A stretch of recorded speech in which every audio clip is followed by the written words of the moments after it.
are increasingly being sought pursuant to Standing Order number 53, and others even issued, like we have seen this afternoon, in accordance with Standing Order number 52. I acknowledge the Standing Committee on Roads, Transportation and Housing, and for implementing provisions of Standing Order number 56, 1A, and issuing a statement during the Senate sitting held on Wednesday, 15th November 2023, that was yesterday, on the status of several statements referred to the committee. I want to urge all other committee chairpersons and members to promptly consider the statements and report back to the House through mechanism provided, and use the provisions of this standing order to appraise the House of the statements that are before them. With respects to motions, Mr. Speaker, 14 motions are pending for conclusion before the Senate and are accordingly scheduled by the Senate Business Committee in the program of the Senate SBC for each week. The SBC is conscious of the pending motions and has taken deliberate steps to prioritize them for debate. For this to happen, I urge the respective movers to be available in the chamber whenever the motions are scheduled in the order paper. Finally, Mr. Speaker, sir, the procedure for questions is gaining traction as more senators are filing questions on various matters. At its meeting held on the Tuesday, 14, 2023, the SBC approved a set of questions to appear in the order paper for the morning sitting of Wednesday, 22nd November 2023 as follows. Question number 30 by Senator Mofaya on the stall project of a construction of a road in Tharaka Nithi. Question number 47 by Senator Peris Tobiko. Number 48 by Senator Tobiko as well. There's two by Senator Murango, one by Majority Whip Senator Dr. Boni Halwale on the upgrade of Kakamega airstrip, and so on and so forth, Mr. Speaker, including one by Senator Kathuri Murungi, our Deputy Speaker, on regards to NHIF, Senator Murango again, and Senator Richard Onyonka for the Youth Affairs and Sports on the utilization of public funds in organizing and hosting the 2023 World Rally Championship, Safari Rally. Then question number from Onyonka as well on utilization of funds at Sports and Arts Development Fund. Question number 74 by Senator Onyonka as well on the G2G agreement between Kenya and Gulf countries for the supply of fuel to Kenya. I continue to liaise with the Office of the Prime Cabinet Secretary to ensure that our cabinet ministers appear before this House and are held accountable by representatives of the people gathered here. In conclusion, Mr. Speaker, let me take this opportunity to commend all honorable senators for the work done and every effort made to dispense with the business both at committee and plenary sittings. However, we are at the tail end of the second session and we need to put more effort as our in-tray is rather full. I want to particularly address the Whip Senator Sifuna and Whip Senator Boni Halwale. We have barely 3 weeks and they are very critical business which, even as we retreat for the December holidays, it will be difficult to face our electorate and tell them that this business has been before the Senate for all this time and we haven't concluded. I want to plead with all of us that let's use the time properly. Thursday is a working parliamentary day just like any other. I don't understand why, Mr. Speaker, on many occasions you find that on Thursdays afternoon, a time like now, many members will slowly check out early in advance. If we could push certain bills, Mr. Speaker, like the ones I had mentioned on equalization, PWD bill, and so many others, Mr. Speaker, this afternoon, and target to conclude on the others in the next 3 weeks, Mr. Speaker, then we will have earned a well-deserved long recess period. Otherwise, Mr. Speaker, it will be extremely unfortunate if we had to recess with some of the bills, especially addressing very pertinent issues. There is bills on coffee, tea, sugarcane, so many things, all of them lined up on the order paper of the House. So I plead with you, colleagues senators, led by our whips, that let us be available in the House today in the afternoon and the whole of next week. We push as hard as possible to conclude on this bill. I thank you, Mr. Speaker. Next order.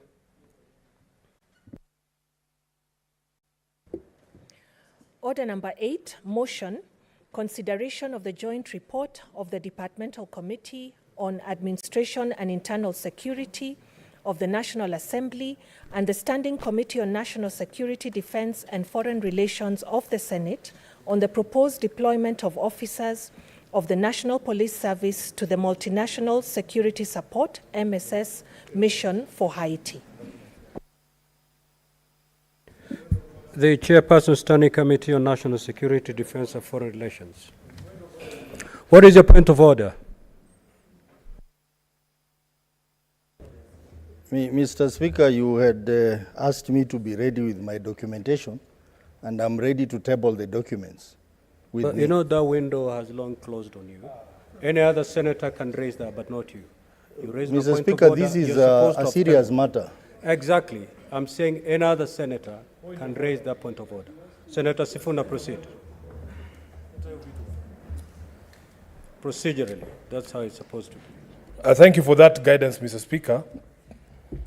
Pursuant to Standing Order 103, Mr. Speaker, as Senator Ososi had referred the House to, the matter that is coming before the House now, we believe falls under category of sub judice, matters that cannot be discussed, and particularly under subsection 103 3C,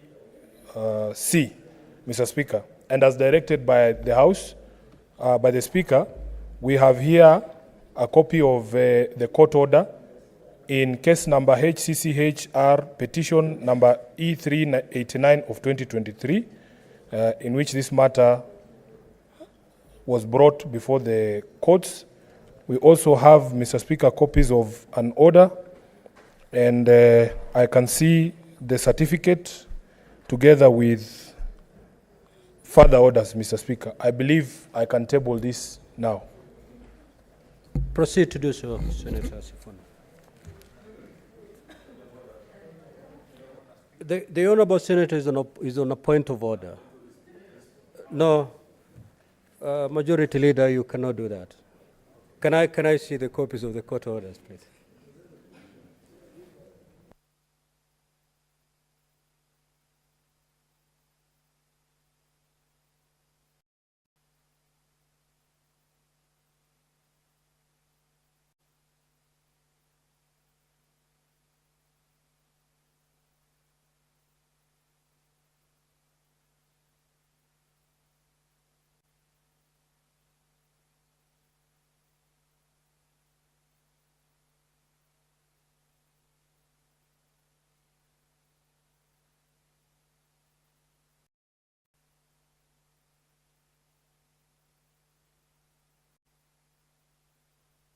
Yes,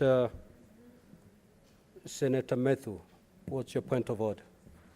Thank you very much, Mr. Speaker. I also want to make reference to the same order that has been referred to by Senator Sifuna, 103, on matters sub judice. That is number 2. A matter shall be considered sub judice when it refers to an active criminal or civil proceedings in the discussion, and the discussion of such matter is likely to prejudice its fair determination. Honorable Speaker, the motion that is before us, if you are to discuss it, even if it was before court, any court of law, Honorable Speaker, it does not and will not prejudice its fair determination. So I don't feel that we need to stop dealing with this particular motion, because the motion or the determination of this matter shall not be prejudiced just because we discussed it as a motion in this House, Honorable Speaker. Senator Chirangei.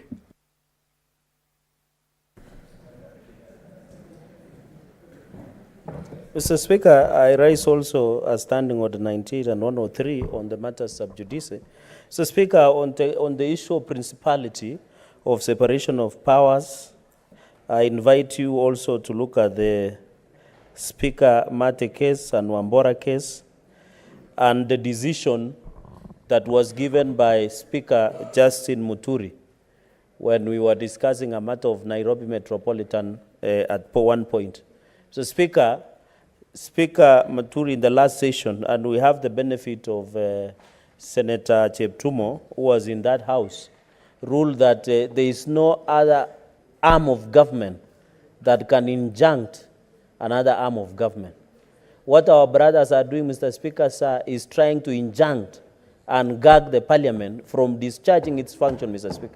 Mr. Speaker, if we allow this to fly by the face of the House, it means in future, Mr. Speaker, this House cannot move, because everything that comes to the House, including bills, motions, statements, will one way or another affect an individual who always will feel aggrieved and lashed to court.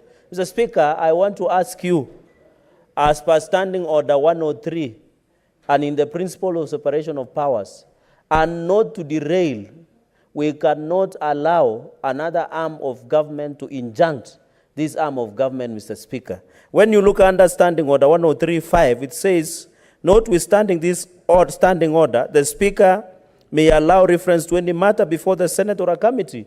And my colleagues have said, so long as it is not prejudicial in coming out to a fair, determinant matter, Mr. Speaker. Mr. Speaker, therefore, my humble submissions, this issue of Haiti is a very critical and important matter. It is not only a Kenyan issue. It is an international issue based on humanitarian aspect, Mr. Speaker. So we cannot allow members of minority side to injunct and derail the aspirations of the great people of Kenya and Haiti, Mr. Speaker. I ask you, Mr. Speaker, in the interest of time, and to allow the House to dispense of the motion, looking at the order paper is heavy, Mr. Speaker, to dismiss that assertion and that point of order with the contempt it deserves and allow the House to move. I thank you, Mr. Speaker. Senator Cheriot. Mr. Speaker, this is a very straightforward matter, and I don't know why we are taking too long in making a determination.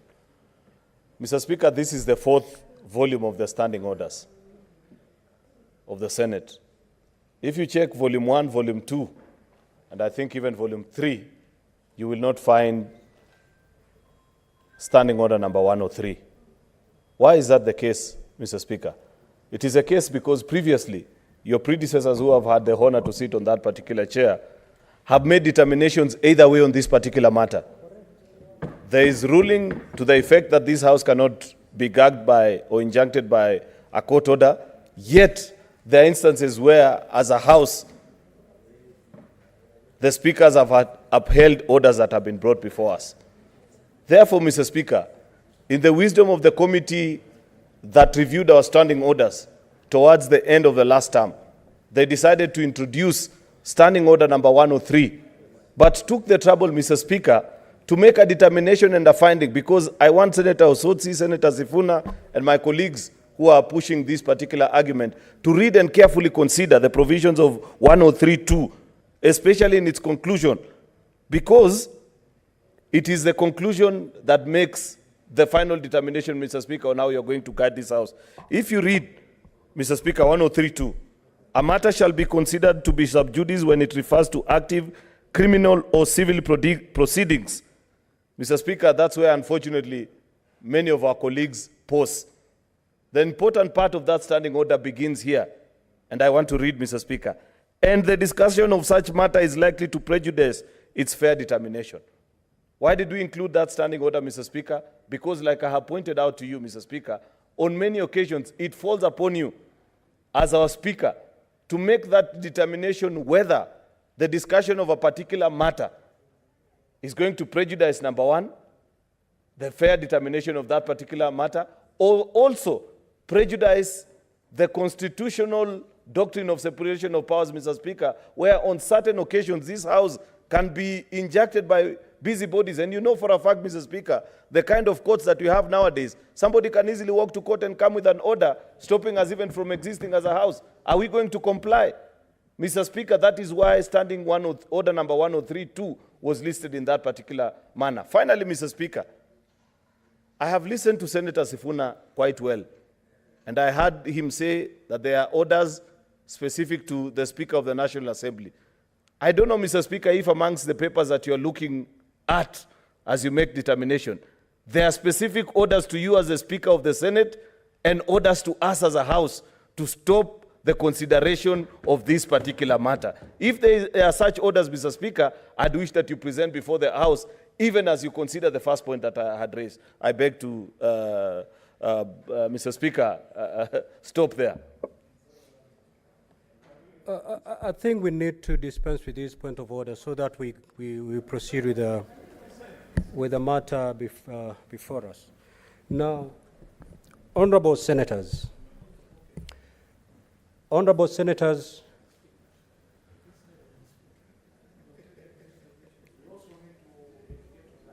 honorable senators, we need to make progress on this particular matter.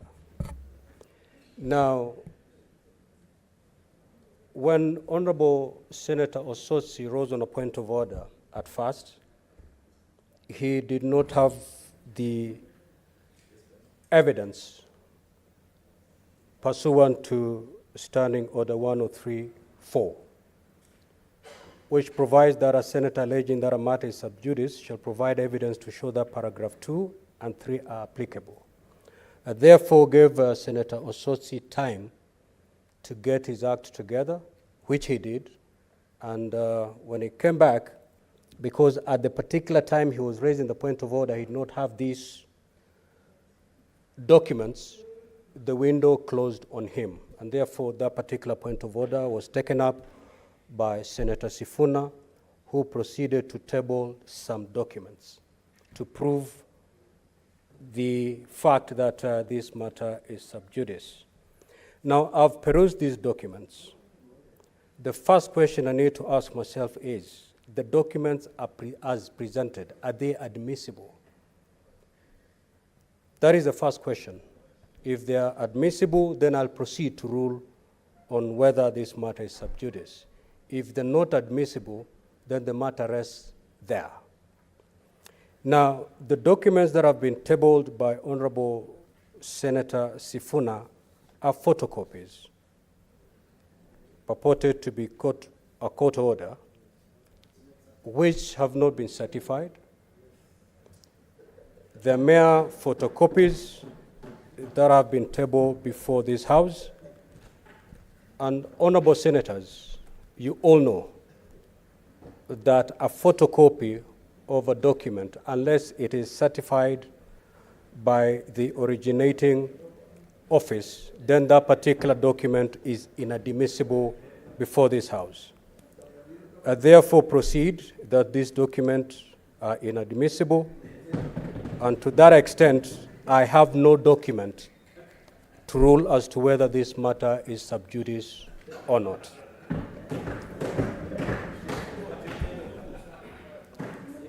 Proceed, the chair.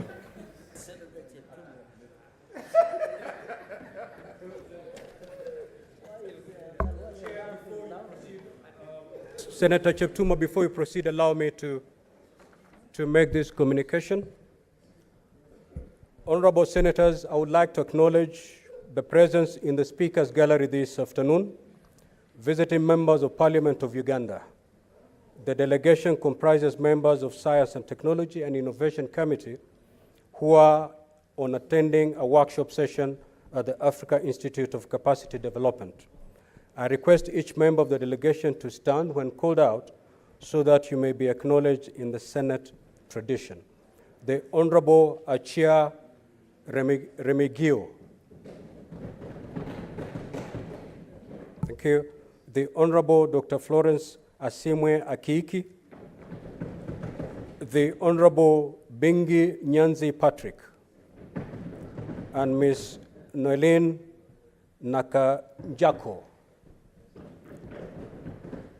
Honorable senators, on behalf of the Senate and my own behalf, I extend a warm welcome and wish you a fruitful visit. I will allow Senator Wambua under 1 minute to extend a word welcome to the delegation.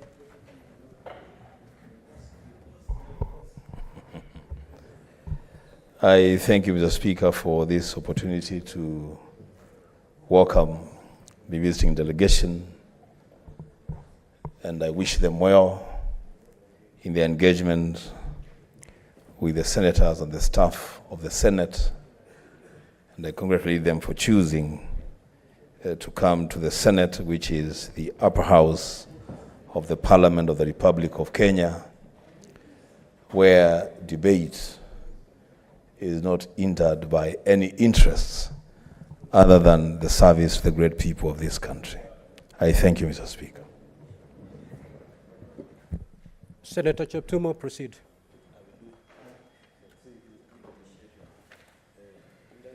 Thank you, Mr. Speaker. Mr. Speaker, I beg to move that taking into consideration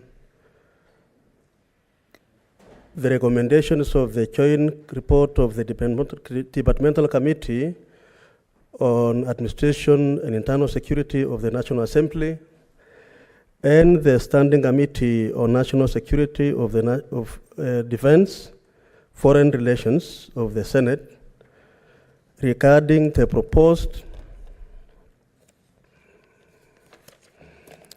deployment of officers of the National Police Service to the Multinational Security Support, MSS, mission for Haiti, laid on the table of the Senate on Wednesday, 15th of November 2023, and pursuant to the provisions of Article 240, Sub-Article 8A of the Constitution, the Senate approves the deployment of officers of the National Police Service to the Multinational Security Support, MSS, mission for Haiti. Mr. Speaker, I will be brief in my moving so that a number of our members will be able to have a moment to contribute to this. Mr. Speaker, Parliament received a request from the Cabinet Secretary, Minister of Interior and National Administration, filed a letter of 19th of October 2023, conveying to Parliament the resolution of the National Security Council to the Speakers of the Senate and National Assembly, seeking the approval by Parliament of the deployment of officers of the National Police Service to multinational security support, MSS, mission for Haiti, pursuant to Article 280, Sub-Article 8A of the Constitution.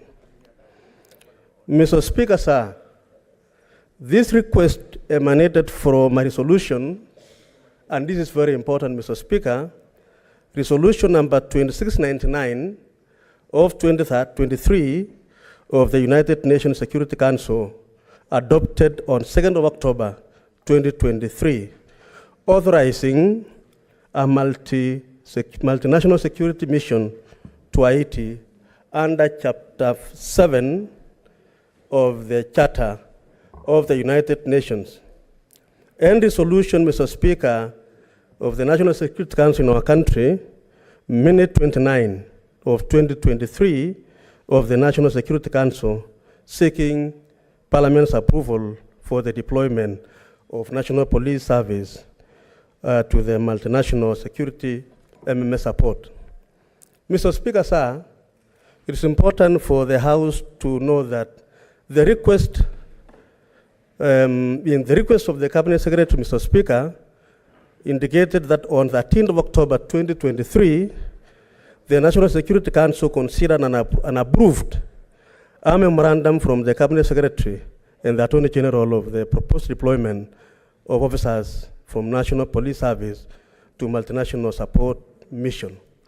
Mr. Speaker, it is important for me to emphasize at this point that the request for Kenya to deploy our police service to Haiti is a resolution of the United Nations Security Council, requesting the country, our country, Mr. Speaker, to participate and lead the entire security team support to Haiti. It is be noted, Mr. Speaker, it is not a decision of this House, of this country, on our own motion. We were responding as a country to a resolution of the United Nations, having received a request, Mr. Speaker, from the country of Haiti. Mr. Speaker, sir, following receipt of the request at a sitting of the National Assembly of 25th of October 2023, the Speaker of National Assembly conveyed the message to the House and subsequently committed the same to the relevant committee of National Assembly. And Mr. Speaker, sir, at a sitting of this House of 31st of October 2023, you, Mr. Speaker, referred the same matter to Senate Standing Committee on National Security, Defense, and Foreign Relations. Mr. Speaker, sir, Article 118 on public participation is not an optional provision of our Constitution. We must comply to that particular provision of Article 118, which requires public participation on every issue that comes before this House and the country, Mr. Speaker. And so, Mr. Speaker, Senator Cheptumo, just yield. What is the point of order, Senator Wambua? Under 105, Mr. Speaker, our standing orders, the mover of the motion has repeatedly told us that what we are being asked to do did not emanate from us, that it was a resolution of the United Nations Security Council. The Speaker, I would want the mover of the motion to clarify to us, because we want to contribute to this motion, whether the resolution was that Kenya should send troops or officers to Haiti, or whether the resolution was the establishment of a multinational team of officers from across the globe, and that a request then followed to member states of the United Nations, so that we are clear whether the resolution is specific to Kenya sending officers to Haiti. Senator Wambua, that does not amount to a point of order. It is a point of clarification. But Mr. Speaker, since Mr. Senator Speaker, Cheptumo may proceed. this is a serious.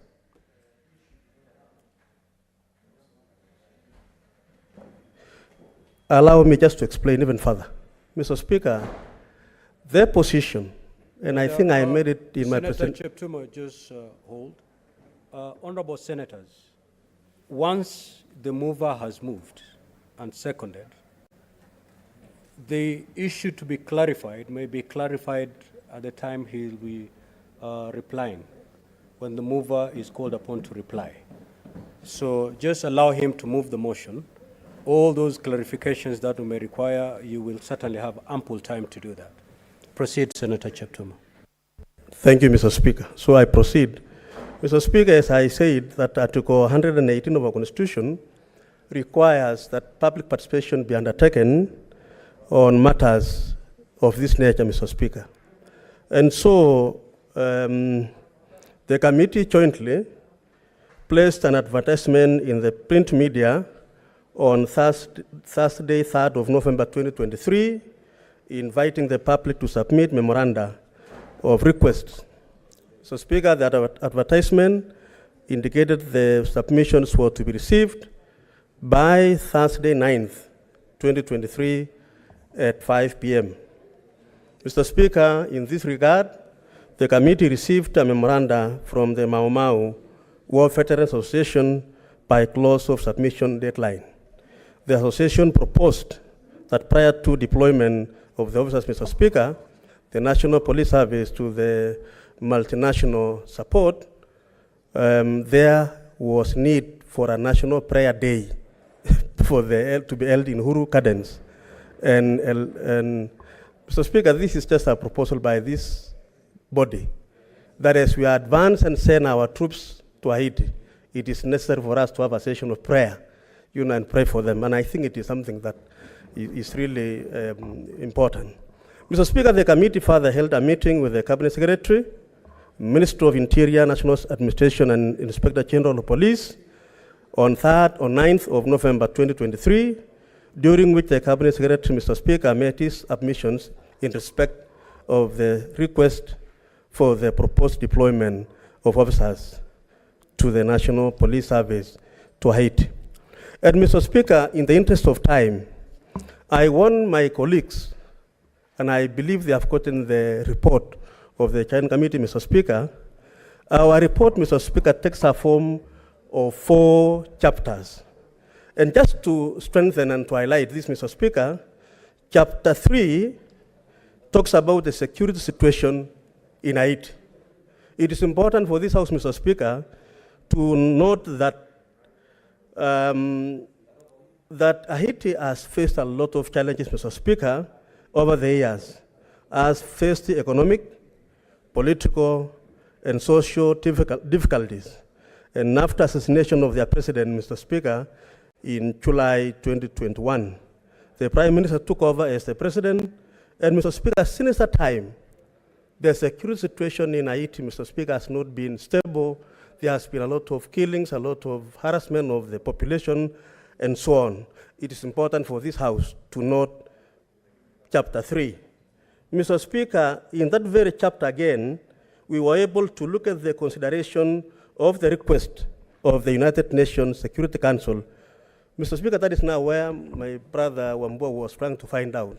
Mr. Speaker, the resolution to deploy security forces to Haiti is a resolution of the United Nations Security Council. And what, Mr. Speaker, the UN did was to request support from the member states.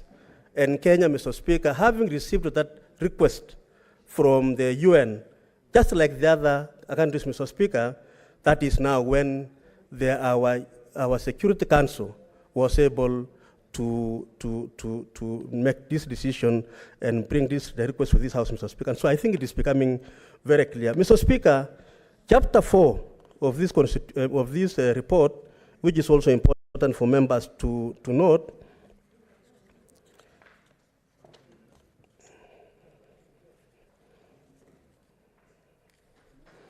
Chapter 4, Mr. Speaker, deals with the issue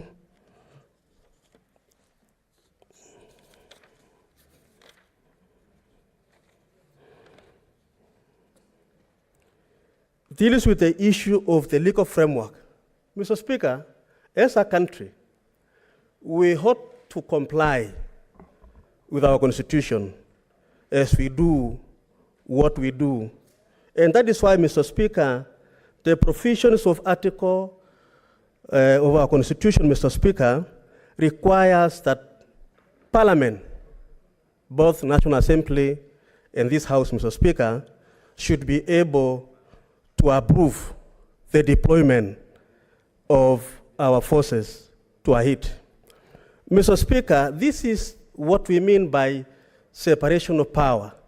If you allow the executive, Mr. Speaker, to do what they want to do, they can do those, Mr. Speaker, without the people's representatives, Mr. Speaker, are informed. And therefore, this House, Mr. Speaker, is playing a critical role, complying with Article 240, Sub-Article 8, Sub-A, so that, Mr. Speaker, then we debate the merits, the demerits. Why? Is it viable? Is it okay? So that, Mr. Speaker, when we send our sons and daughters to Haiti, Mr. Speaker, it will have been done with the approval of this House. Mr. Speaker, the serious issue that has arisen is who is going to meet expenses of the deployment of our forces there. Will the Kenyan resources be applied? Mr. Speaker, I want to inform the House and the country that, Mr. Speaker, from the presentation of the CS, it is clear, Mr. Speaker, that no single coin from our resources, Mr. Speaker, will be applied either in the training, in paying salaries, in medical expenses, in the insurances for the forces, and every other element of expenditure, Mr. Speaker, will actually be borne by the United Nations. Mr. Speaker, that is a very fundamental issue here, because, Mr. Speaker, it is not the Kenyan government funding that particular issue, Mr. Speaker. It is very important. Mr. Speaker, Kenya is a respected member of the international community and is under obligation to abide by its international commitments. The United Nations Security Council 2699, Mr. Speaker, approves Kenya as the MSS lead nation. Mr. Speaker, there are many countries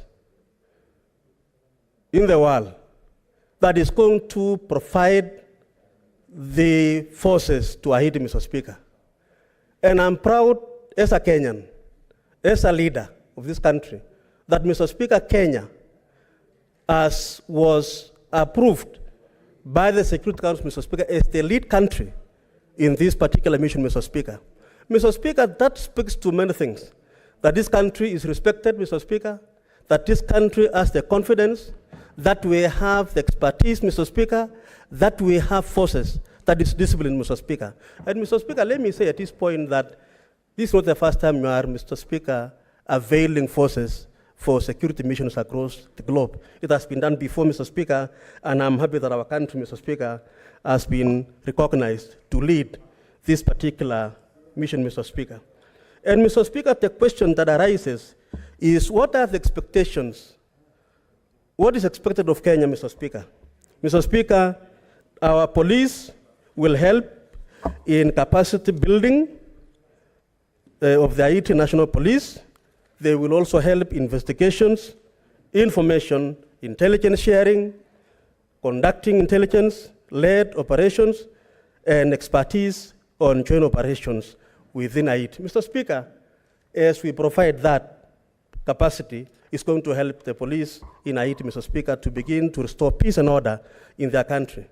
Mr. Speaker, the MSS mission to succeed is strong alliances and partnerships within the immediate regions and beyond are vital. There was need to ensure that the necessary support and cooperation, Mr. Speaker, were put in place. Mr. Speaker, it is not important for us to also realize that Kenya is not not the only country. We have many other countries, Mr. Speaker, which is going to do so. The other, Mr. Speaker, is that Kenya's role in the mission was essential, as it was a clear demonstration of the commitment to peace, readiness to act, and unwavering solidarity with the global family. Mr. Speaker, it is important for us to know that Kenya is not a country in isolation. We are part of the international community, Mr. Speaker. In the region, we are a leading country in terms of peace mission. And Mr. Speaker, I think it is important for us as a House to realize, Mr. Speaker. Mr. Speaker, allow me at this point to say something that arose during our meetings, Mr. Speaker, with the committee. The issue which was raised by Honorable Sifuna here about the principle of sub judice. And Mr. Speaker, we had a long discussion as a committee on this particular issue.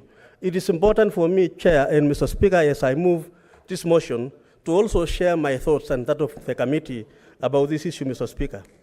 Mr. Speaker, the issue of sub judice rule, I know you are a legal mind just like the rest of the lawyers here, Mr. Speaker, is always a self-imposed is exercised, Mr. Speaker, subject to the discretion of the Speaker, Mr. Speaker. And Mr. Speaker, I want to read a section of a ruling that was given by your brother, Speaker Marende, ruling on the reappointment of Justice Ringera as the KACC director at that time. Mr. Speaker, I was in that house, the National Assembly. And Mr. Speaker, the Speaker held as follows, and let me, Mr. Speaker, read. I quote, this is what this is what Speaker Marende said, and I quote, I am clear in my mind that in a matter of immense public interest, where there is a doubt, unless sound grounds are advanced, a presumption should exist in favor of allowing debate in the House as opposed to the application of sub judice rule, is to suppress debate. I am also clear in my mind that it is not consistent with the purposes of which Parliament are established, that at a time of intense public concern over a matter calling into question important constitutional principles and the legitimate interplay between the executive and legislature on that appointment of the person to superintend the anti-corruption machinery in the country. This House should be the only place in Kenya. This House should be the only place in Kenya where the matter cannot be debated. If, however, Mr. Speaker, I emphasize that, if, however, in the course of debate, it should be, if, however, in the course of debate, it should become clear that any member is clearly foraying into a domain outside what is legitimately the province of this House, it will still remain open for the chair speaker to call them back to order. Mr. Speaker, that's what we have done today. You have been able to look at the standing orders, 105, and it is clear in your mind, Mr. Speaker, that where it is not clear by a member to stop debate in this matter, Mr. Speaker, you are able to call that member to order. And I think, Mr. Speaker, this is really what it is. Mr. Speaker, what is before the House is not the deployment, Mr. Speaker. It is the approval for deployment. And so, Mr. Speaker, it is good to distinguish that. I know deployment is preceded by approval by this House, Mr. Speaker. It is not for us to deploy. It is for us to approve the deployment. Mr. Speaker, deployment will be done by the executive. And so, Mr. Speaker, I want to conclude by saying that there is merit for us as a country to join the other nations in participating in the mission work in Haiti so that you bring order to that country, Mr. Speaker. And Mr. Speaker, let me say now that in light of the foregoing, I beg to move that taking into consideration the findings of the National Assembly Department Committee and Administration and Internal Security and Senate Standing Committee on Security, Defense and Foreign Relations in their report on consideration of the request for the approval by Parliament of the deployment of officers of National Police Service to multinational security support MSS mission for Haiti, pursuant to Article 280, Sub-Article 8A of the Constitution, and laid on the table of the House on 15th Wednesday 2023, Mr. Speaker, and the committee having reviewed the Kenya's obligation to the UN, the existing legal framework, submissions received by the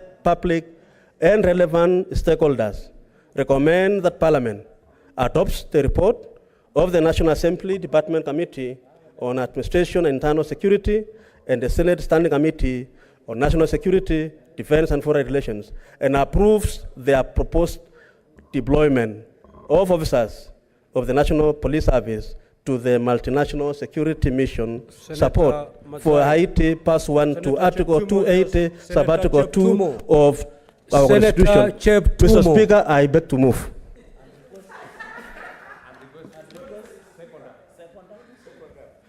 You see, Mr. Speaker, I was to stop and then I called the second. Mr. Speaker, I want to request my colleague, who is a member of the committee, Mr. Speaker, to second. Very well. Before you move, Senator Mazayo, I've watched you repeatedly.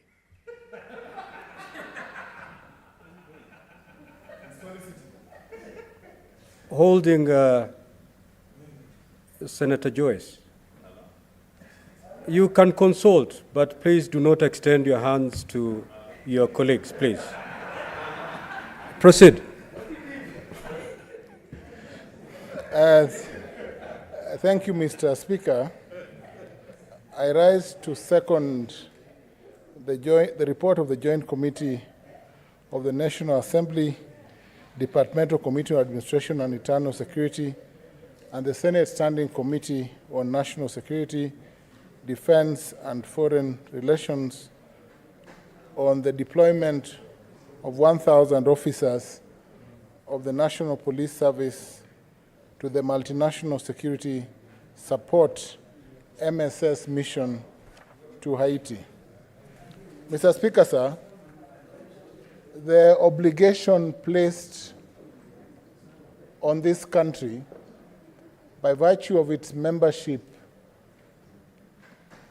under to the body of the United Nations under Article 43 of the UN Charter cannot be gainsaid, Mr. Speaker, sir.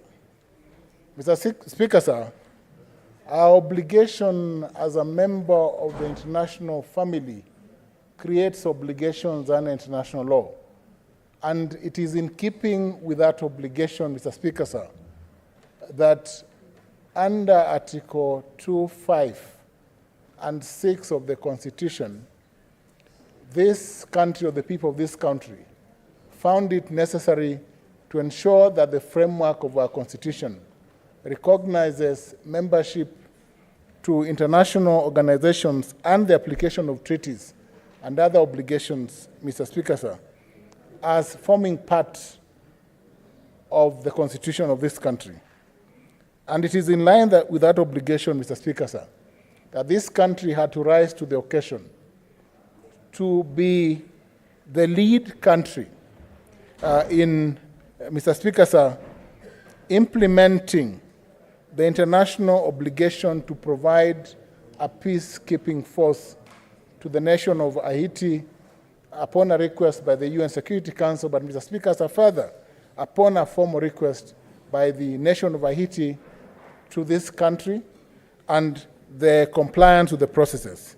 Mr. Speaker, sir, having confirmed that all the other necessary public consultations and participation have been complied with, Mr. Speaker, sir, the committee has met severally and received submissions from stakeholders, but foremost, Mr. Speaker, sir, from the Cabinet Secretary of Interior and National Administration, the Inspector General of the National Police, and affirmed, Mr. Speaker, sir, that this country has the capacity to deploy the police, the security that is required, Mr. Speaker, sir, as set out, Mr. Speaker, sir. And as I second this motion, Mr. Speaker, sir, it is important to underline that in the deployment of the 1,000 forces to Haiti, we shall deploy senior officers, including a mission commander, a chief of operations officer, a chief of staff, a logistics officer, 96 personnel, but most importantly, Mr. Speaker, sir, 655 constables who shall not only provide training and guidance and capacity building to the police in Haiti, but that will work with the police to ensure that the restoration of national peace in Haiti is undertaken. Mr. Speaker, sir, this House is alive to the fact that Haiti has a fair extraction of its citizenry from Africa. This House is also alive to the fact that Haiti has had a checkered history, not only, Mr. Speaker, sir, of coup d'etats, but also of sporadic violence. And it is in keeping with our obligation as a peace-loving country and in keeping with the experience that our police force has, Mr. Speaker, sir, that this country has agreed to be part of the international duty to ensure that we restore peace in Haiti. Mr. Speaker, sir, I am also alive to the fact that Haiti has a Francophone background, given its colonial history. But I'm also alive Senator Morango. to May the the senator be heard in preparedness, silence, please. to the preparedness of our forces to undertake the very important duty of maintaining peace in Haiti, Mr. Speaker, sir. Mr. Speaker, sir, the committee report was adopted with only a minority dissent from one member of the National Assembly. But that does not mean, Mr. Speaker, sir, that this report is not without support from all the members of the committee. I strongly second the report by the chair, Mr. Speaker, sir, and it is time, Mr. Speaker, sir, that this country is recognized as one of the lead countries in the community of nations in the world. Thank you, Mr. Speaker, sir. Senator Boni, take your seat. Now, Senator Mazai, you may proceed to your seat, please. You are fairly busy this afternoon, Senator Mazai.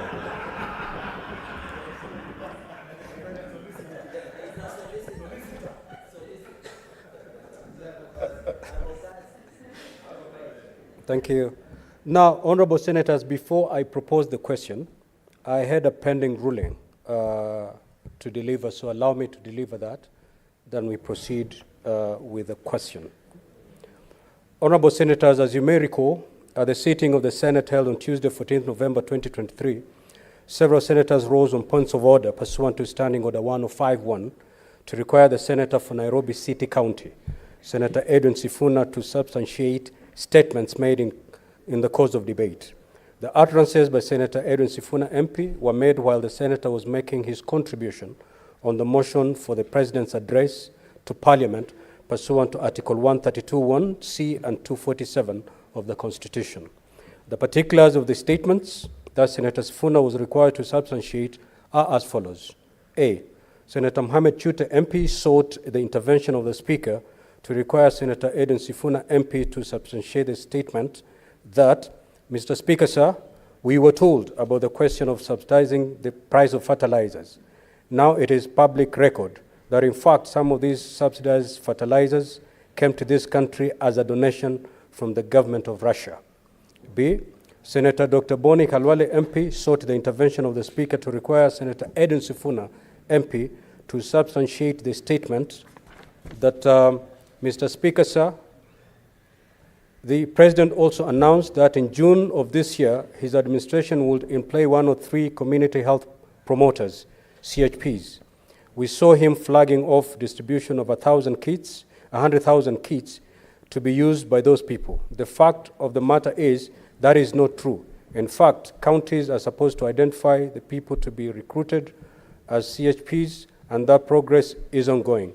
You cannot claim something has happened, yet it has not happened, just to massage the numbers and appear like your government is working.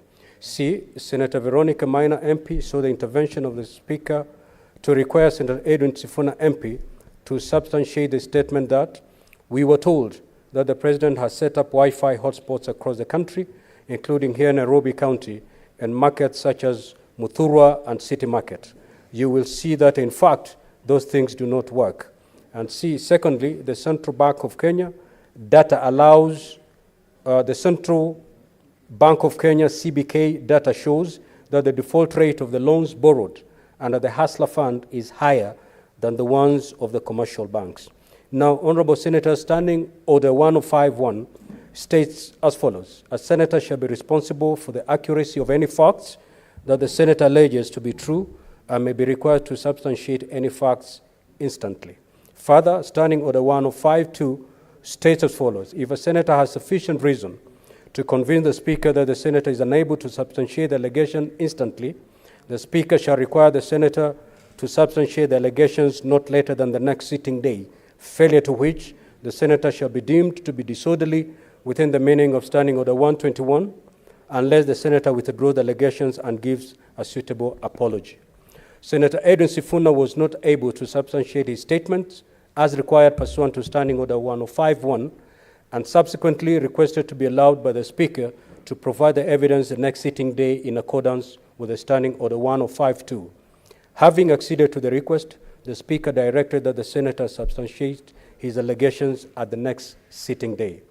On Wednesday, 15th November 2023, I consequently invited Senator Edwin Sifuna MP to table the evidence in support of his statements made on Tuesday, 14th November 2023, pursuant to Standing Order 1052. Thereupon, having no evidence to substantiate the point of order by Senator Veronica Maina with respect to the Wi-Fi hotspots across the country, Senator Edwin Sifuna withdrew the statement and offered an apology to the Senate. The senator thereafter proceeded to table documents containing the evidence on the following: A, the point of order raised by Senator Mohamed Chute MP concerning the subsidized fertilizer, and B, the point of order raised by Senator Veronica Maina MP concerning the default rate for the loans borrowed under the Hustler Fund.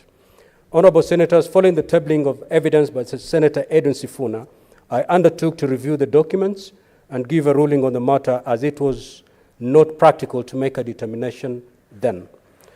As you're aware, any document or evidence tabled by a senator in this House as evidence for substantiation of any allegations made under Standing Order 105 must pass a certain threshold.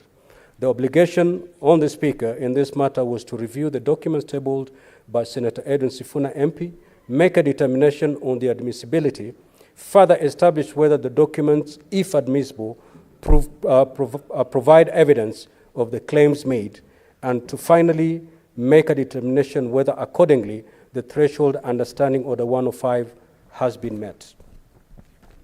Consequently, in undertaking the foregoing assessment, the parameters that have guided the Speaker in the present matter are as follows. A, is the evidence tabled from a source which by parliamentary practice is official and admissible? And two, if the answer to A is in the affirmative, does the evidence relate and verify the claim that was made and for which substantiation was required?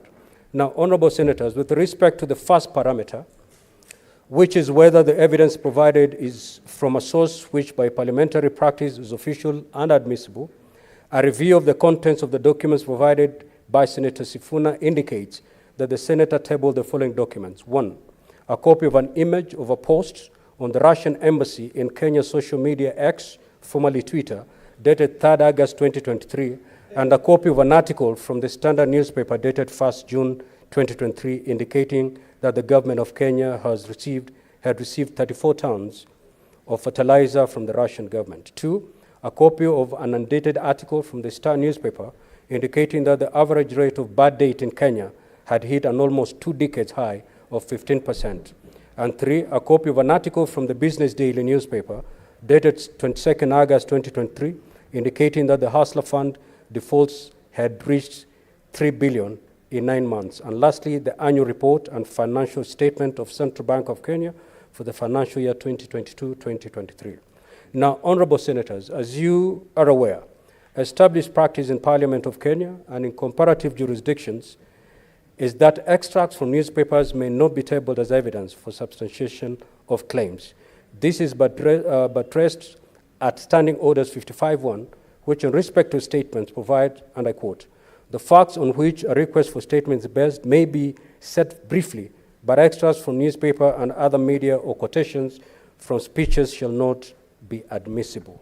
Consequently, and in accordance with the established parliamentary practice, the newspaper extracts from the Standard, the Star, and the Business Daily newspapers as tabled by Senator Edwin Sifuna MP are inadmissible for purposes of substantiating any claim made. The other document tabled was a copy of an image of a post on the Russian embassy in Kenya's social media platform X, formerly Twitter. This document appears to be an image taken of the verified official X account of the Russian embassy in Kenya, posted at 8:07 hours on the 3rd of August 2023.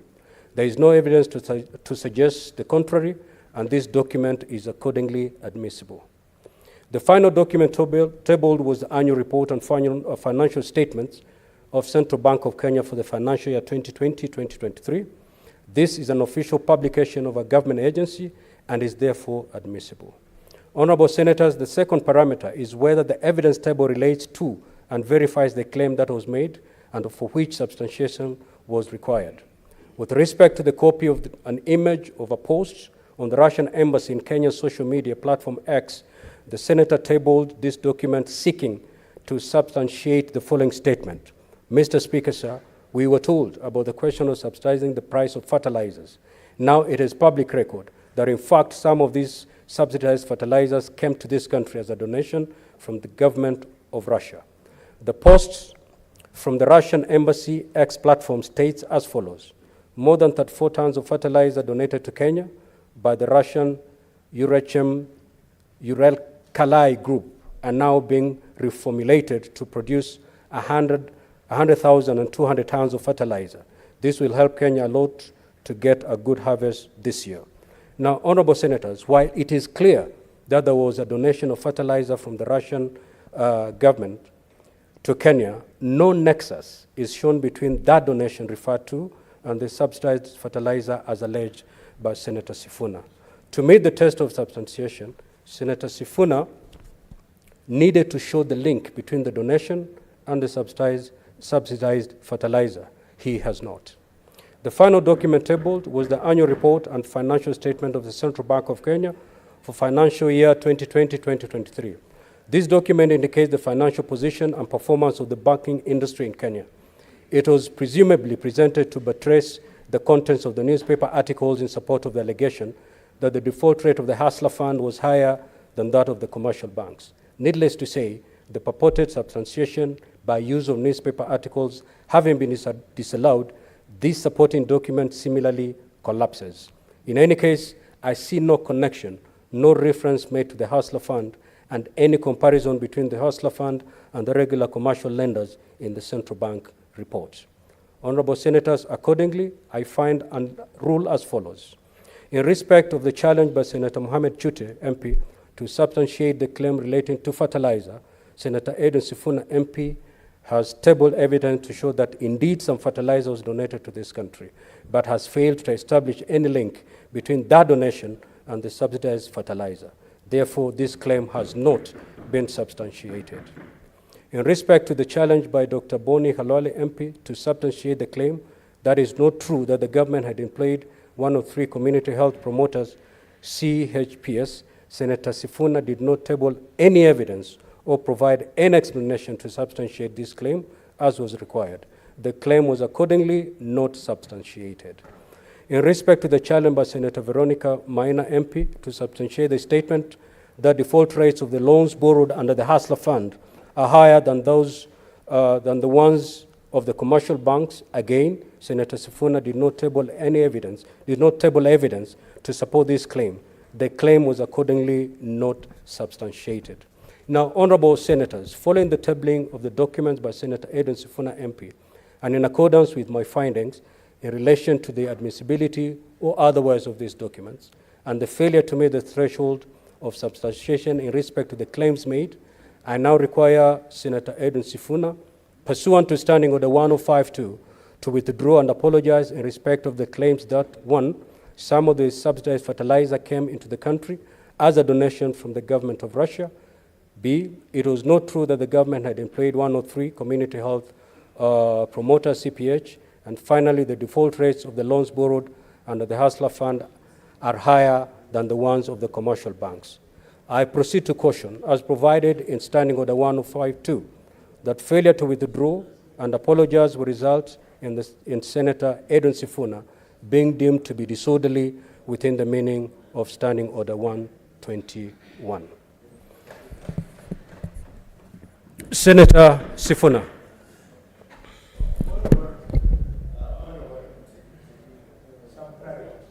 Senator Sifuna.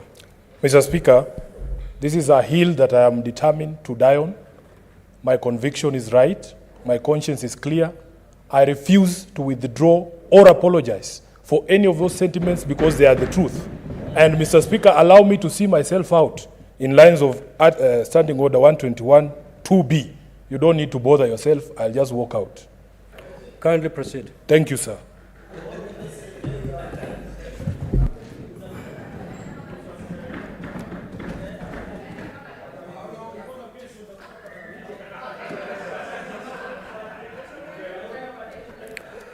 Order, honorable senators.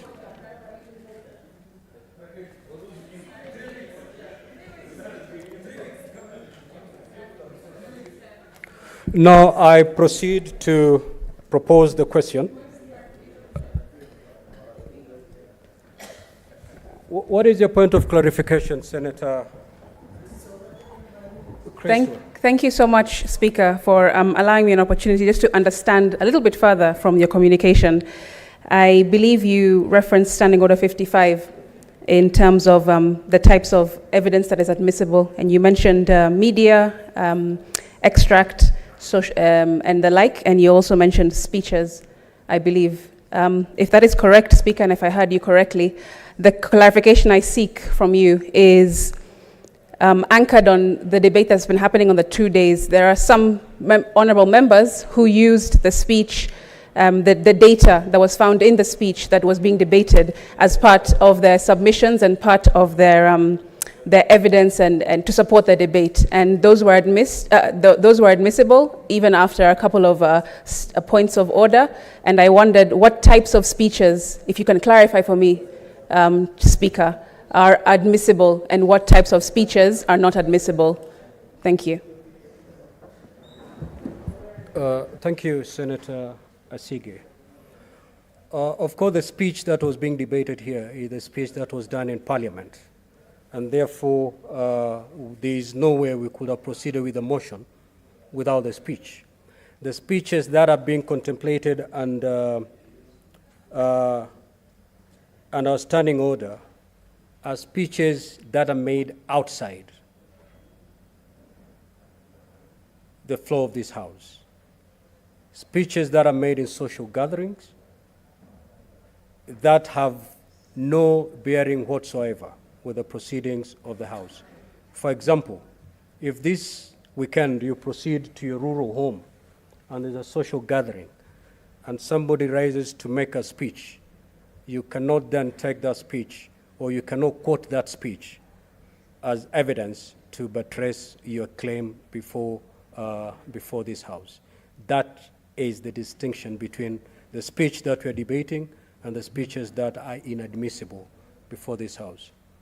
So allow me to, yes. Mr. Speaker, I would appreciate if you could clarify. Under Standing Order number 122,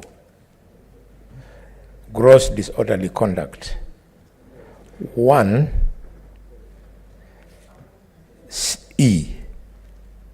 deliberately gives false information to the Senate. And then, Mr. Speaker, sir, 122(2). If indeed, as you have ruled, it looks like the information that the Senator for Nairobi gave us, and from his language and attitude, it was deliberate, was not factual. Mr. Speaker, it therefore invites you under this standing order to clarify whether in asking the Senator to leave the chamber, you are enforcing 122(2)(a), or you are enforcing 122(2)(b).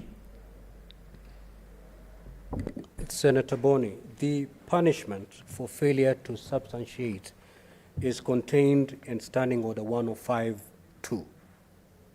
That is where the punishment is prescribed for a senator who fails to substantiate. And it reads, if a senator has sufficient reason to convince the Speaker that the senator is unable to substantiate the allegation instantly, the Speaker shall require that such senator substantiate the allegations not later than the next sitting day, failure to which the senator shall be deemed to be disorderly within the meaning of Standing Order 121, not 122, 121, unless the senator withdraws the allegations and gives a suitable apology if the senator so requires. So the punishment for failure to substantiate is prescribed under Standing Order 105. And that is, you go to Standing Order 121(2),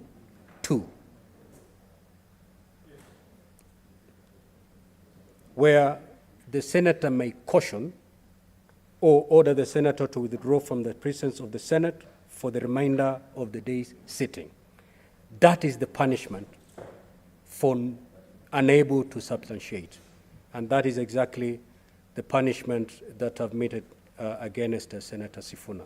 He had to withdraw for the remainder of today's sitting as prescribed, as pursuant to Standing Order 105(2), read together with 121(2)(b). Lack of substantiation is not a gross disorderly conduct to attract a punishment under Standing Order 122. Yes, Senator Wambua. Speaker, I really thank you for that clarification. And further to your clarification, Mr. Speaker, for the record, because it's on record, the Speaker has ruled that yes, there was a donation of 34 metric tons of fertilizer from Russia. And that's a reference that Senator Sifuna made. And the Speaker has said that the only difference between what he said and what he was asked to substantiate is that he could not create a nexus between that donation and the fertilizer that was subsidized. So, Senator Alwale, as you itch to visit a lot more painful punishment on Sifuna, be informed. Thank you. Honorable Senators, allow me to propose the question that taking into consideration the recommendations of the joint report of the Departmental Committee on Administration and Internal Security of the National Assembly and the Standing Committee on National Security, Defense and Foreign Relations of the Senate regarding the proposed deployment of officers of the National Police Service to the Multinational Security Support MSS mission for Haiti, laid on the table of the Senate on Wednesday, 15 November 2023, and pursuant to the provisions of Article 248A of the Constitution, the Senate approves the deployment of officers of the National Police Service to the Multinational Security Support MSS mission for Haiti. Honorable Senators, you may now proceed to make your intervention. What is your point of order? Under Senator Methu, the only time a senator rises on a point of order is when another senator is on their feet. So you may not have the platform on a point of order. Speaker, this is on a matter of procedure. If I was to raise this point of order when another senator is already on his feet, then it would be... So you're raising on a matter of procedure? Or yes, Standing Order 111 on limitation of debate, Honorable Speaker. Owing to the number of senators who want to comment on this particular motion, and you've seen the kind of business that we have today is very heavy, Honorable Speaker, I would wish to propose that we limit debate on this particular motion to 3 minutes per senator. I ask my brother Samson Cherargei, Senator, to second.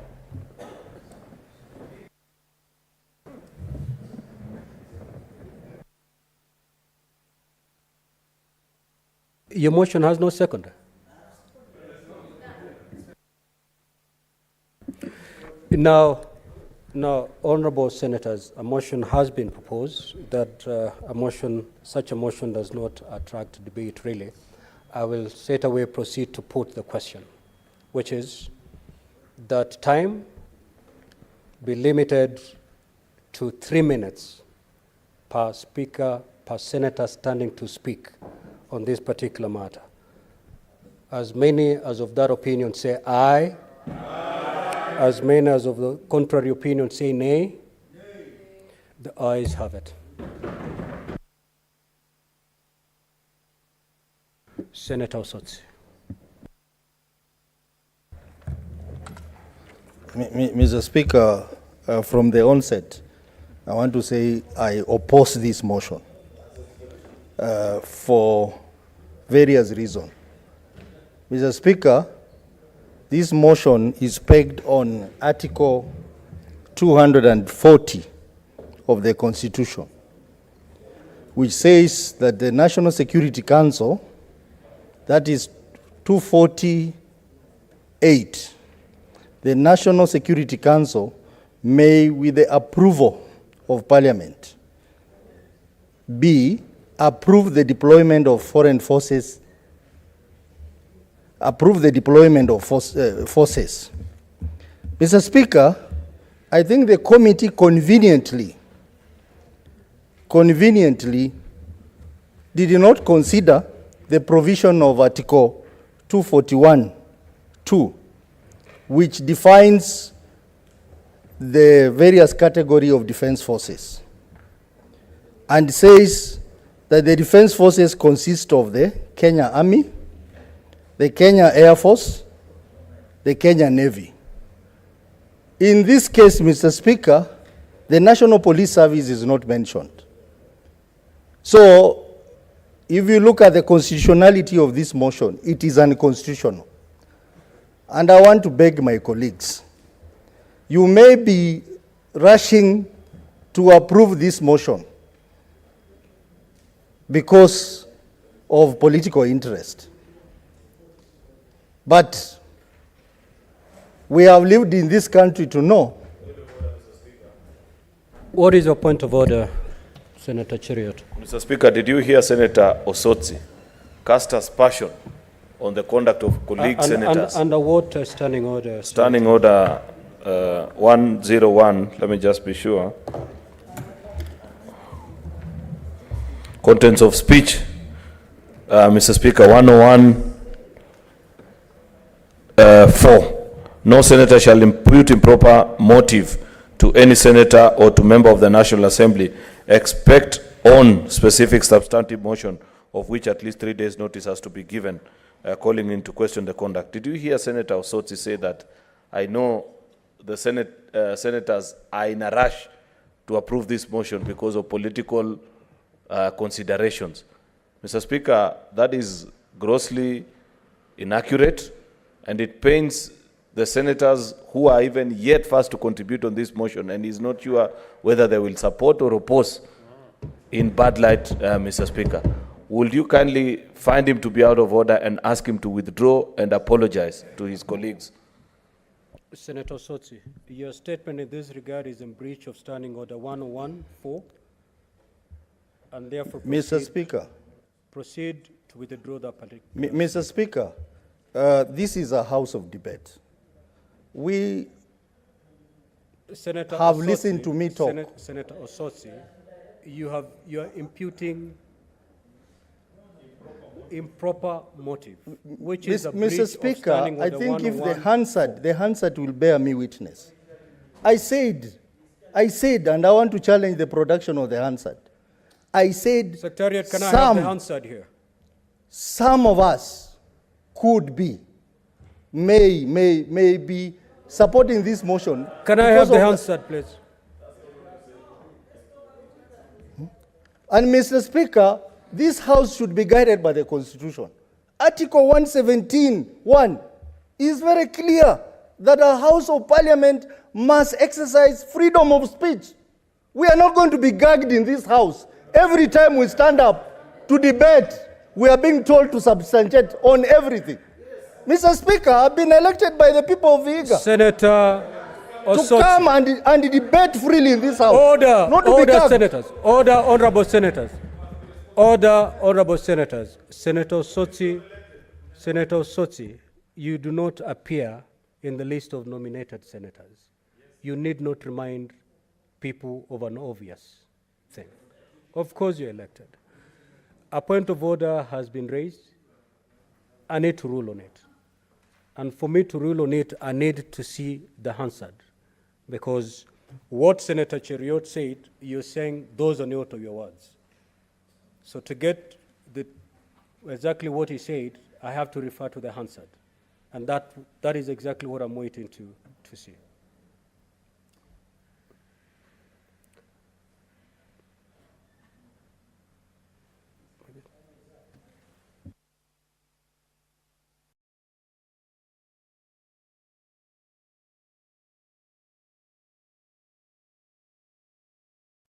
Okay, I will allow you to proceed.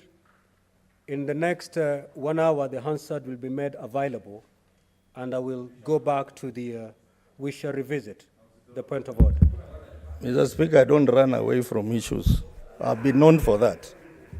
I'll confront the issues. Mr. Speaker, I will say that this motion is unconstitutional because the committee conveniently did not look at the provisions of Article 241(2) that list down the forces in this country. And the police, the National Police Service is not listed as one of the services, Mr. Speaker. So under what provision of the Constitution is this motion being brought before us to pass, Mr. Speaker? Mr. Speaker, secondly, I have looked at the list of countries that are sending troops to Haiti. In Africa, the list reads like failed states, Burundi, Chad, and Senegal. Mr. Speaker, Kenya is a serious country in this continent. There is a serious country. Senator Mr. Speaker, can you Cheriot, protect me from allow the senator to make his contribution in silence, please. Can you protect me from my friend Cheriot? Mr. Speaker, we cannot put ourselves among the failed states, that we are now going to protect another failed state. Mr. Speaker, even one question that you need to ask, what is this moral obligation? Senator Sigay. Senator Sigay.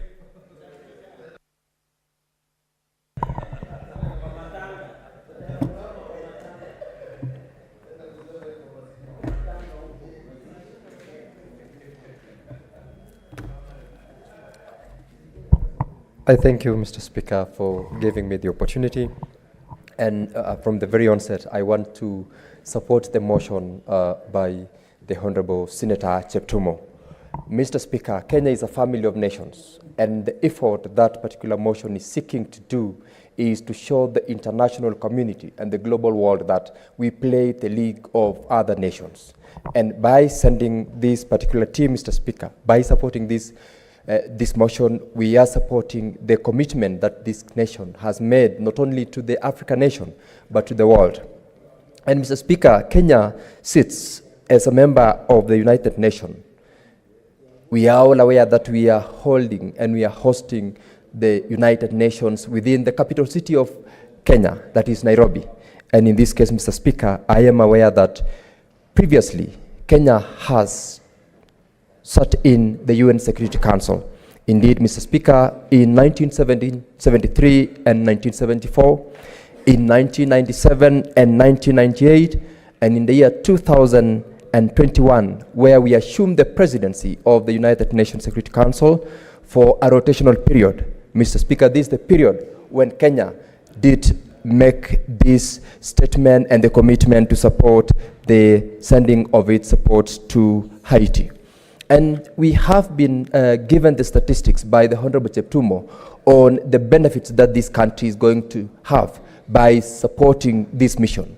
One of which, Mr. Speaker, is the fact that Kenya is going to be the lead nation in that mission. Being the lead nation is showing the way for the African community, for the African countries in that particular mission. And the number of officers who are going to be sent, Mr. Speaker, are our brothers and sisters who are not only going to also experience a new world out there, but will offer the training and support, both in terms of capacity building and ultimately supporting the city or the people of Haiti in building their country to a better nation. Mr. Speaker, it is not lost that this is a mission and this is a commitment that this country has made, and it is a show of solidarity with the rest of the members of the United Nations, and this is one of the ways with which we will expand the global name and the global status of this country in the rest of the family of nations. Mr. Speaker, I truly support this and encourage this House to ensure that in the shortest time possible, this mission. Senator Ombo.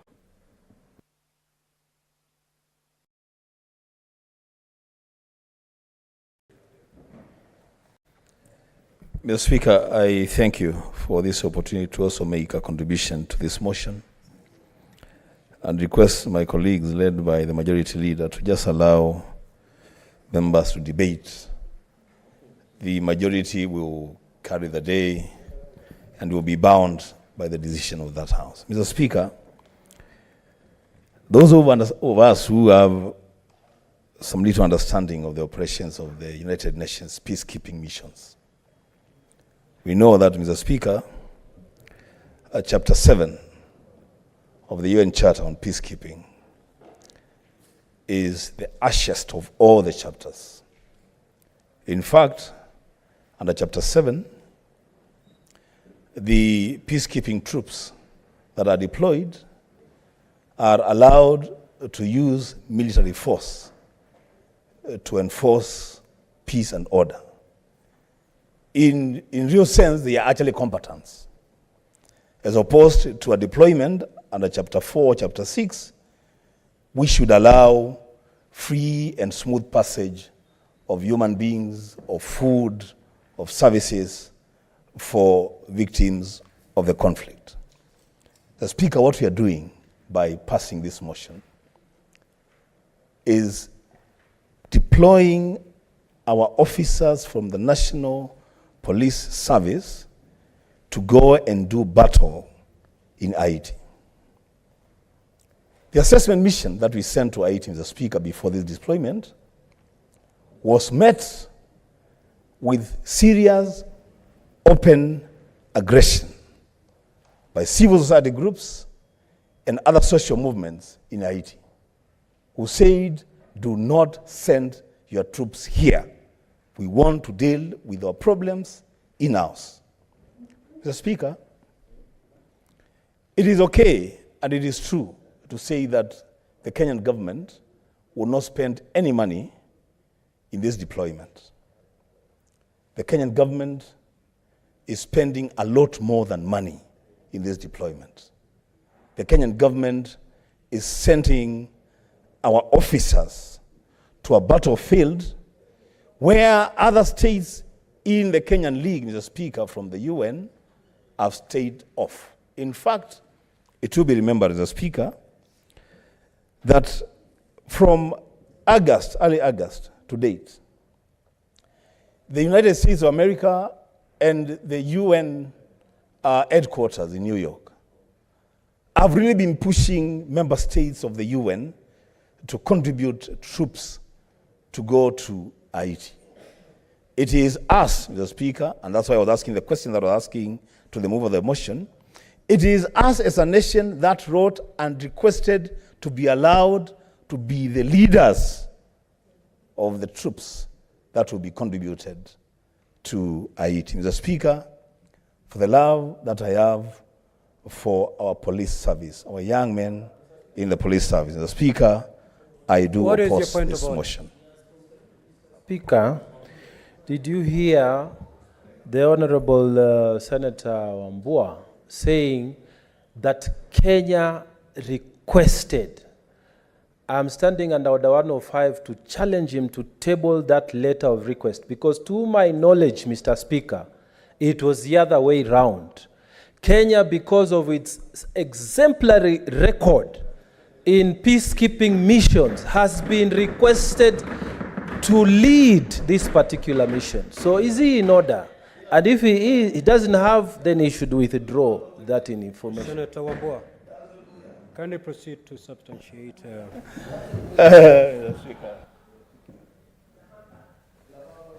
Mr. Speaker, in a different situation, you would have ruled that the senator has already concluded his debate.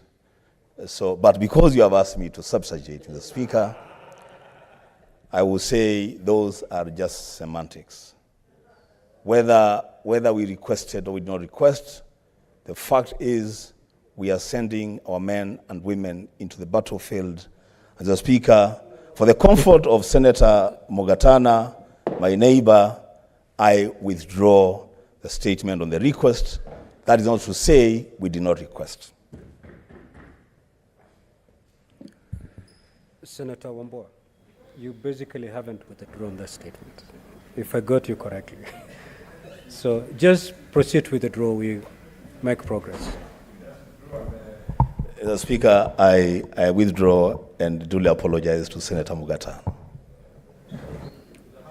Senator Chiranke.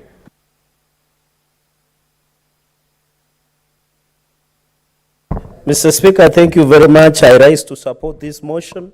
As it has been stated before, this is an honor to this great country and in confidence of our national security apparatus. Mr. Speaker, I want to correct a misnomer that was being advanced that national security organs and National Security Council, the National Police Service is part of it, Mr. Speaker.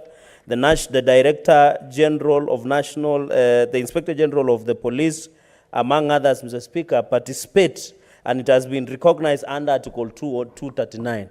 Mr. Speaker, therefore, this matter that was brought before the House is properly and it is constitutional, Mr. Speaker. Secondly, Kenya has been known to be one of the best peacekeeping. This is not the first time that we are doing peacekeeping missions.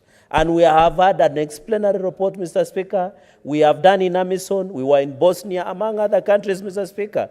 Mr. Speaker, this has brought a very respect across, Mr. Speaker. As a nation, under United Nations, as a respected League of Nations, Mr. Speaker, we must be part of bringing peace across the country. Yes. Senator Wambua would like to inform you. Would you allow him? No, for today, I decline respectfully. Mr. Speaker, so that I make use of my time, Mr. Speaker, secondly, I want to appeal to the Kenyan government and Haiti. Mr. Speaker, the reason we are going to Haiti is because they are also blacks like us. As the song by BC Signal, Free Up, he says Malcolm X is black. Haitians are black. Kenyans are black. And that is what the Free Up song, Haiti is black, by the BC Signal, Mr. Speaker, on the song called Free Up. So we are going to free up, Mr. Speaker, more fire. We are going to free up Haiti, Mr. Speaker. Mr. Speaker, on the other aspect, on the issue of compensation, I want to appeal that whenever, in case a fatality will happen, the government and the United Nations must take up provision of dependents and payment of schools fees if one or two soldiers, unfortunately, we lose some of them, Mr. Speaker. Number two, on medical care, I want to propose, should our officers get injured in line of duty, they must be taken to medical care in U.S. veteran hospitals so that they can ensure they get quality medical care, finally, Mr. Speaker. Mr. Speaker, this is an important motion. The national security. Mr. Speaker, this is an honor. We should be proud as a country that we have been called to lead from front, Mr. Speaker. I don't know why our colleagues from the other side want to lead from behind, Mr. Speaker. The Bible says we are going to be the heads in Deuteronomy chapter 28, but not the tails. I don't know which pride do we take as a country to lead from behind. We should lead from front, Mr. Speaker, and the League of Nations has called the country to lead, Mr. Speaker. I want to appeal that our soldiers, as they go, and this is not the ordinary AP officers who fight Changa in the villages. They are paramilitary, Mr. Speaker. I support the motion. Senator Muma Catherine. Thank you, Mr. Speaker. Mr. Speaker, I stand to oppose this motion for this reason. Mr. Speaker, this deployment is unconstitutional.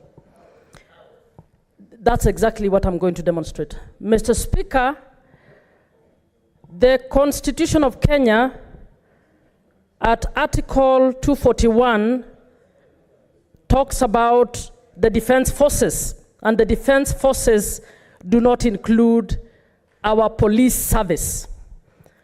Mr. Speaker, under Article 240, it is contemplated that Kenya can deploy forces for external purposes. It does not mention that we can deploy the services for external purposes. Mr. Speaker, I have also read the Police Service Act, and I have looked at the functions of the police in the Police Service Act. Mr. Speaker, the functions of the police under the Police Service Act do not include carrying out work that is outside of Kenya. It provides for that internal security. It also provides for emergency being deployed for emergency purposes. It also provides that these forces, the services may be deployed in the defense of Kenya. Mr. Speaker, I have read the UN Charter, Article 43 and Article 45. I think the motion was wrong, or the motion seconder was wrong to make reference to Article 45 of the UN Charter. The Article 45 of the UN Charter requires that state parties shall make available air forces contingencies to assist. It does not contemplate that police services will be provided. Now, assuming that this will be ignored and the services will be provided, Mr. Speaker, the detail in terms of, we have not been told which units are being deployed. Is it GSU? Is it which one? We've not been told whether they are being trained together. We have not been, I think my 3 minutes are not over, but I guess I'll just proceed and finish. I put on the clock and I can see it's gone. Mr. Speaker, this motion has not brought clarity on exactly who's being deployed, and if you see whoever is supposed to lead and to deputize are of the same. Senator Nderitu John Kinywa.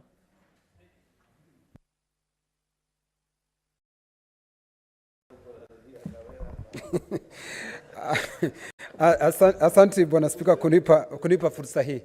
Bwana Spika, Kenya ni moja wa mwanachama wa Umoja wa Mataifa, Bwana Spika. Na Bwana Spika, tunapaswa kusema wazi na kusema vizuri ikiwa Kenya ni mwanachama Umoja wa Mataifa, Bwana Spika. Na vile vile Bwana Spika, kamati ya usalama ya Umoja wa Mataifa wakaketi na kusema ya kwamba wale ambao wana ujuzi, uzoefu na uwezo wa kuongoza katika nchi ya Haiti ni Kenya, Bwana Spika.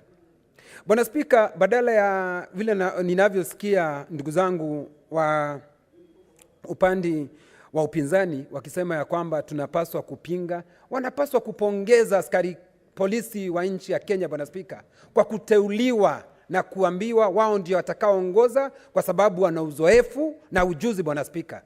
Bwana Spika, kabla hata sisi kupitisha mswada huu, Bwana Spika, nimekuwa nikipigiwa, Bwana Spika, na askari polisi ambao wana uzoefu, Bwana Spika, wanasema wanangoja, Bwana Spika, tupitishe mswada huu, Bwana Spika, ndiposa wizara ya masuala ya mambo ya ndani, Bwana Spika, waweze kuwatuma waende kufanya ile kazi, Bwana Spika, ambao wanaijua zaidi. Bwana Spika, hawa askari wanaofanya hizi simu wanazopiga, Bwana Spika, ni kwa sababu wameona, Bwana Spika, ndugu zetu askari ambao wameenda katika Eddie, what's your point of order?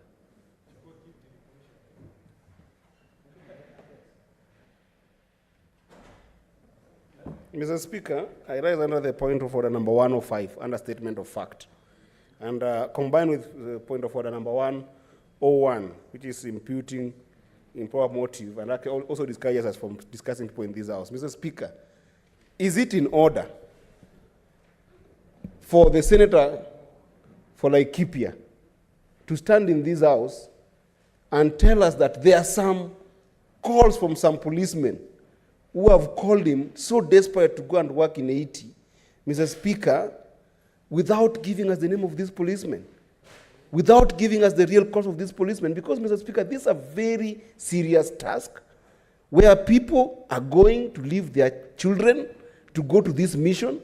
People are going to leave their wives to go to this mission. People are going to leave their families to go to this mission, Mr. Speaker, and they could as well also die, because people are dying in that area because of attacks, Mr. Speaker. If you're going to claim that there's a police officers who have called you personally and are telling us in this hour that that's a matter that is enough to substantiate to justify why you're going to that place, give us the name of those police officers, Mr. Speaker. Senator Eddie, I actually rule you out of order. The fact that there are reference to several phone calls or otherwise does not mean. Proceed, Senator King. Asante Bwana Spika kwa kunikinga kutokana na masuala ambayo Bwana Spika umeona si nyeti, Bwana Spika. Askari polisi wanaweza wakapigia mtu yote simu, Bwana Spika. Si mambo ya Haiti peke yake, Bwana Spika. Huwa wananipigia simu hata wakati, Bwana Spika, hata wakati watu wanashambuliwa na wezi wa mifugo. Wananipigia simu, Bwana Spika, kama seneta wao, Bwana Spika. Na hili si jambo ngeni, Bwana Spika, kwa sababu kuna askari wengi ambao, Bwana Spika, nataka kusema ya kwamba jumba hili kazi yake kuu, Bwana Spika, ni kuidhinisha alafu nayo wizara Bwana Spika iweze Bwana Spika, nadhani muda wangu ungesimamishwa kwa sababu Senator Edi, Bwana Spika. Proceed, you are wasting my Bwana Spika, nataka kusema Bwana Spika, nasema ya kwamba ni vizuri Bwana Spika, naunga mkono mswada huu Bwana Spika, ndiposa ndugu zetu walioko Haiti Bwana Spika waweze kusaidiwa na ndugu askari polisi ambao wako na ujuzi na uzoefu Bwana Spika, kwa sababu Haiti ni ndugu zetu Bwana Spika, na ambao Bwana Spika wanahitaji huduma ya askari polisi wa Kenya ambao wamebombea katika kazi yao Bwana Spika. Naunga mkono mswada huu na naomba ndugu zangu, Edi najua ataunga mkono, lakini najua yeye analeta kejeli kwanza. Asante Bwana Spika. Senator Mwinyi Haji Mohamed Faki. Asante Mheshimiwa Spika kwa kunipa fursa hii kupinga mswada wa kupelekwa kwa askari polisi kwa nchi ya Haiti. Mheshimiwa Spika, ukiangalia katiba katika kifungu cha 240 na 41, majeshi ni tofauti na askari polisi. Majeshi ya Kenya ni pamoja na jeshi la nchi kavu, jeshi la angani na jeshi la wanamaji katika kifungu cha 241. Mheshimiwa Spika, polisi wametajwa katika kifungu cha 243. Kwa hiyo Mheshimiwa Spika, kikatiba ni makosa kupeleka vikosi vya polisi katika nchi ya Haiti, ambayo nchi inajulikana kwa utovu wa usalama katika ulimwengu, na ni nchi ambayo tayari ni katika zile nchi ambazo zimefail kimaendeleo. Mheshimiwa Spika, jambo la pili ambalo napinga ni kwamba katika sheria ya National Police Service katika kifungu cha 108, Police Service ni polisi ambao wanatulinda katika nchi ya Kenya. Polisi hawana majukumu ya kufanya ulinzi katika nchi za kigeni Mheshimiwa Spika, isipokuwa mahali ambapo kuna ile ambayo yaitwa kwa Kiingereza reciprocation. Tunawapa polisi wetu na wao wanatupa wao kuja kujifunza kazi katika nchi yetu ya Kenya Mheshimiwa Spika. Jambo la tatu Mheshimiwa Spika ni kwamba katika nchi yetu hivi sasa hatuna polisi wa kutosha. Yasikitisha Mheshimiwa Spika kwamba watu wanaendelea kuuawa katika sehemu mbalimbali nchini Kenya. Tukiangalia kule Baringo watu wanauliwa kiholela, tukiangalia sehemu za Turkana watu wanakufa kiholela, na sehemu nyingi za nchi yetu Mheshimiwa Spika zina utovu wa usalama. Kwa hivyo ni makosa kwamba sisi wenyewe hatujakuwa na polisi wa kutosha, na wale kidogo tunawapeleka nchi nyingine kwenda kuhudumu kwa muda ambao kwa hakika hautambuliki katika hii ripoti ambayo imeletwa hapa katika bunge Mheshimiwa Spika. Jambo la tatu Mheshimiwa Spika ni kwamba sisi wenyewe kama Wakenya hatuna askari wa kutosha. Tukiangalia kama kule Mombasa utapata benki nyingine zinalindwa na askari wa jela.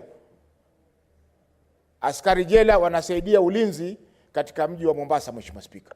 Kwa hivyo ni kwamba polisi tulioko nao hawatoshi, na haiwezekani kwamba wale polisi kidogo watumwe kwenda nchi nyingine. Mheshimiwa Spika, mwisho, wengi wamesema hapa kwamba Kenya inatakana kuongoza kwa sababu swala lililoko hapa ni swala la kibinadamu. Mheshimiwa Spika, kama ni ubinadamu ungeanza na nchi ya Palestina Mheshimiwa Spika, ambapo nchi zote za ulimwengu zimelinda.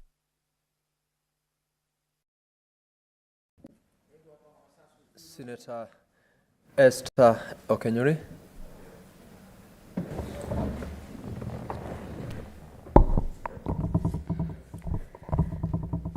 Thank you, Mr. Speaker, for this opportunity, and I want to support the motion that has actually been brought by the joint report. First, Mr. Speaker, Kenya is a very strategic and stabilizing factor as a state generally in our global politics. Kenya actually hosts one of the UN headquarters among the very few in Africa. Mr. Speaker, and the country Haiti we are talking about is even smaller than Senator Wambua's county. And for your information, while I acknowledge how intense the issues in Haiti are, because when I read in history, one of the most experienced military men, one Napoleon Bonaparte, actually conquered most areas in Europe, but when he went to Haiti, many of his soldiers were left dead and later had to sign a peace agreement. Mr. Speaker, it's a very great honor for our country to lead such peace initiatives in that country which most of its citizens share our African descent. And in the spirit of Pan-Africanism, I think Kenya is doing very well. For the few months our president has been in office, has put our country on international arena positively. When this news actually came, most of the world media was mentioning us across the continent. Mr. Speaker, it's one of our international obligations as a country to actually commit to peacekeeping initiatives. It's not happening for the first time. In the years 2000, our country has sent their troops to Sierra Leone, Liberia, under the stewardship of General Daniel Opande. So I do not understand why this should be causing alarm to our colleagues on the other side of the divide, because it's not a new thing in this country. Mr. Speaker, finally, as we actually observe whatever is happening in Haiti are humanitarian issues. We do not want to watch genocide happen. We do not want to lose young children. We do not want to lose women who are the most affected when war happens. I hope for the first time we are going to defeat the gangs, because this is a country that has just killed one president, not two presidents, 5 sitting presidents. So I'll be looking forward to seeing what the joint... Senator Mogeni, Eric Okongo.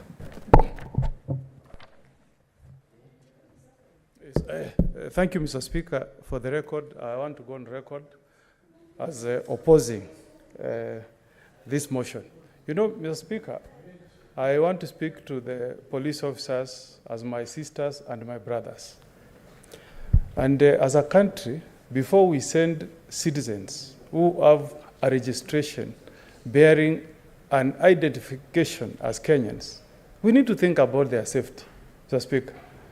Mr. Speaker, even if you wanted to try to travel to Haiti today as an ordinary citizen, Mr. Speaker, you will be warned that Haiti is a very unsafe country to go to. Why?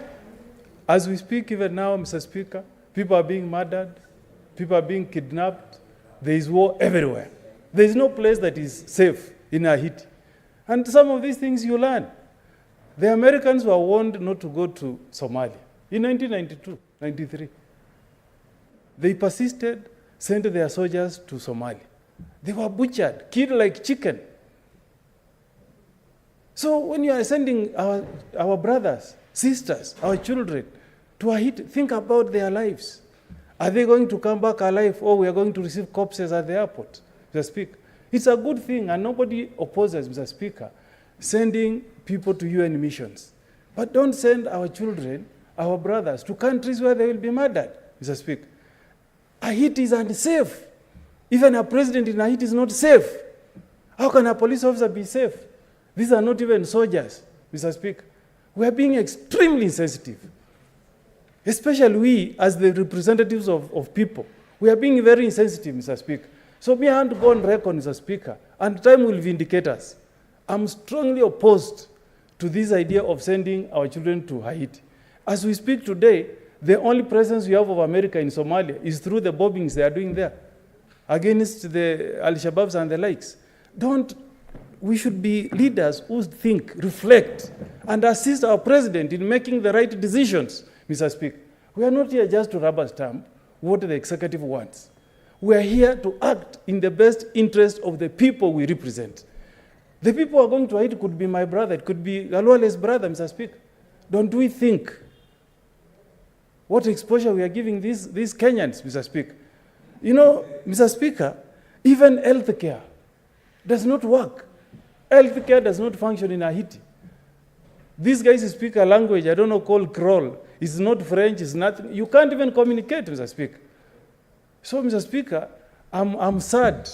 I'm speaking as a very sad Kenyan this afternoon, that we are just making statements, but we don't care about the lives of these guys you are sending to Haiti. You can look at what has... Your time is up, Senator Omogeni. Senator Karungo Thangwa.